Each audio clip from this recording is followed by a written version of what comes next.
Before this video starts, I just want to give a massive shout out to all my channel members.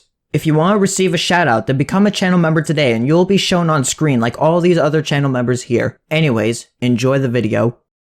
In version 14.5, the Midsummer Cat have received the true form. This true form combines both of the slow from her first form and strong from her second form into a single unit. This true form also gains knockback like her regular counterpart, but also adds wave immunity to her kit, which is new for this group of units. I want to go over the changes to her kit and to see how they improve her usage. In order to get this true form, you need 4 purple and yellow cat fruit, as well as 3 epic cat fruit. The footage in this video is of a level 40 Brightsummer Cat. To start off, let's take a look at her stats. She is strong against black and angel enemies, and at level 30, she has 48,000 health, with it being an effective 122,000 health.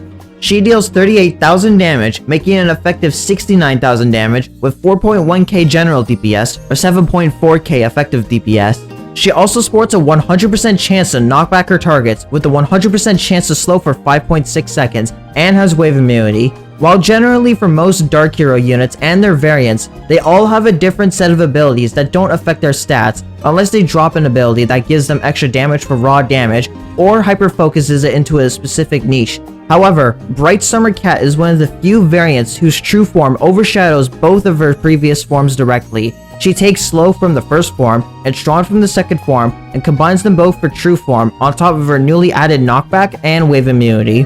Her knockback and slow are both able to keep enemies away for long periods of time while dealing loads of damage against her targets. Black and Angel are home to a ton of aggressive enemies such as the 3 Gories, Shadowboxer K, and Borafim. Being able to keep these enemies from moving reduces the pressure on the field by a ton. This also boosts her already solid survivability by a lot, as she can now more effectively control the field from her targets, as well as having the bulk to not worry about taking a huge chunk of her health away thanks to her strong ability. This also allows her to more effectively use her 6 knockbacks, as her targets will have a much more difficult time reaching her in the first place. Her slow uptime of 60% is fairly strong, and now considering that this, along with the strong from the second form and knockback, makes the slow a rather effective ability, this all comes together to make a backliner crowd controller and damage dealer who is extremely strong for her targets. There is one last addition she gains, this being her wave immunity. Currently, there are 4 main enemies with her targets that can wave, these being Yukan and Toucan, as well as Rajakan and Dark Dober.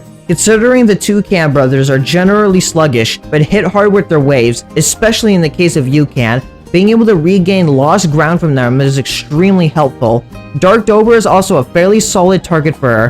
However, considering that Dark Dober is a Sage enemy, they aren't as affected by the knockback and slow, but considering this enemy attacks quite often, being able to interrupt one of their hits can give some units more chances to land attacks against the Dober. Last is Rajakan, who is extremely fast and can hit hard due to their waves, even if the chance is only 10%. Considering Octopus struggles with this enemy, having wave immune options is vital for the beast. Brightsummer Cat is an amazing unit for Rajakan, who can take sizable chunks out of their health, and being able to make this extremely fast ape a lot more manageable for a good period of time, allowing you to more easily hold ground and let units get attacks in. Outside of these enemies, her wave immunity is mainly helpful for mixed stages that feature black and angel enemies. So, how good is the Brightsummer Cat? Well, I'd say she is a fairly strong option for her 2 targets. While you generally won't bring her in every stage, and black and angel heavy stages, her area denial with both knockback and slow allows ground to be held easily. Her raw damage against them is also extremely potent. Her wave immunity is also a nice addition, as it allows her to be more flexible in mixed stages, and for specific targets, makes Rajakan much easier to handle. With all that said, I want to thank you for watching this analysis of Brightsummer Cat. If you thought this insight was interesting, then be sure to give it a like and subscribe to the channel if you enjoy Battle Cat's content, and comment down below your thoughts on Midsummer Cat's true form. I'd love to hear what you all think of them. Also, shout out to the following channel members: Dr. Deadly, Gamet, Ian Dean, Ninja Stars, Virus El Perro, Just a Shark, Potato King, Gross Cat the Best, Tentacle Gaming, and Atsushi for being silver members or higher. If you want to receive a shout out like these channel members here, then become a silver member or higher today. Becoming a channel member supports what I do in a way that helps keep the lights on, and channel members receive an exclusive role on my Discord server, for which you can find a link to in the description down below. Anyways, I hope you have a wonderful day.